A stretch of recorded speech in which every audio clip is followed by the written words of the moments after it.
औज़ुबिल्लाहिमिनश्शैतानिर्रजीम बिस्मिल्लाहिर्रहमानिर्रहीम। अस्सलामुअलैकुम, मेरा नाम अर्जमंद उस्मान है। आज की इस वीडियो में आपको गौहर पब्लिशर की जानिब से खुशामदीद कहते हैं। हमारा स्लोगन है redefining the geography of education through digital resources for conceptual learning. आज हम Gauhar skill up series Urdu जमात सोम का सबक नंबर 4 खोलेंगे और वहां पर मौजूद उन्वान कौन बनेगा बादशाह के बारे में पढ़ेंगे। जी प्यारे बच्चों, सबक पढ़ने से पहले आपसे चंद सवालात पूछती हूँ। सच बोलने का क्या फायदा होता है? कौन बच्चा बताएगा? हाथ खड़ा करें। शाबाश, सच बोलने का बहुत ज्यादा फायदा है, क्योंकि सच बोलने वाले से अल्लाह ताला प्यार करता है। सच बोलने वाले को अल्लाह ताला पसंद करता है और सच बोलने से बरकत होती है। झूठ बोलना आपको कैसा लगता है? कौन बच्चा बताएगा? जी, झूठ बोलना सबको बुरा लगता है, क्योंकि झूठ बोलने वाले इंसान से कोई भी दोस्ती नहीं रखता और अल्लाह ताला भी ऐसे लोगों को नापसंद करता है। सबक पढ़ने से पहले हम चंद खास अल्फाज देखेंगे। ईमानदार, इंसाफ पसंद, दयानत, इम्तिहान, मोहब्बत। किसी मुल्क पर एक बादशाह हुकूमत करता था। वो नहायत ईमानदार और इंसाफ पसंद था। उसके 4 बेटे थे।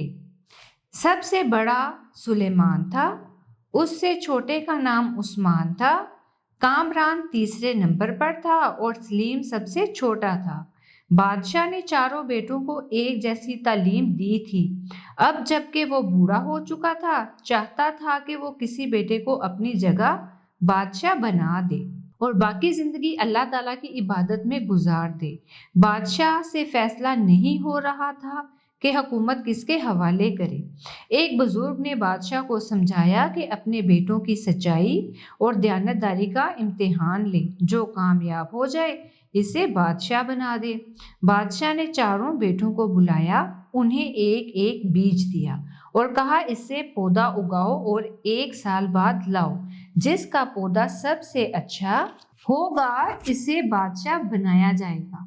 चारों बेटे अपना अपना बीज लेकर रवाना हो गए।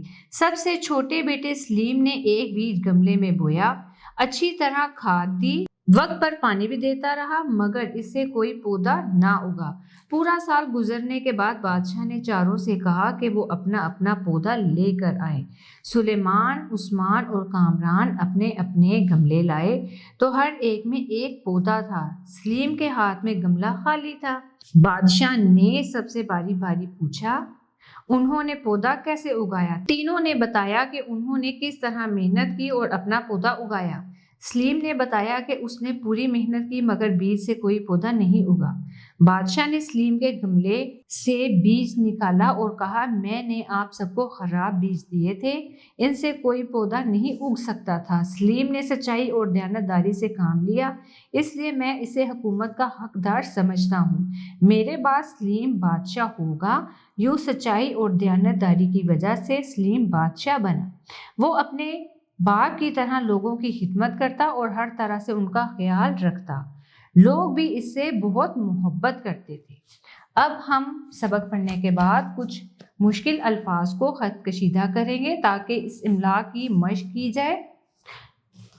सबसे पहले शुरू में देखें, पहली लाइन में हुकूमत, ईमानदार, इंसाफ, सुलेमान, बूढ़ा, इबादत, फैसला, बुजुर्ग, सच्चाई, दयानतदारी, इम्तिहान, बीज, पौधा, गमले, पानी, तीनों, खराब, सच्चाई, खिदमत, ख्याल, मोहब्बत। प्यारे बच्चों, मुझे उम्मीद है आपको आज का हमारा वीडियो लेक्चर पसंद आया होगा। अब मिलते हैं नए वीडियो लेक्चर में, तब तक के लिए अल्लाह हाफिज।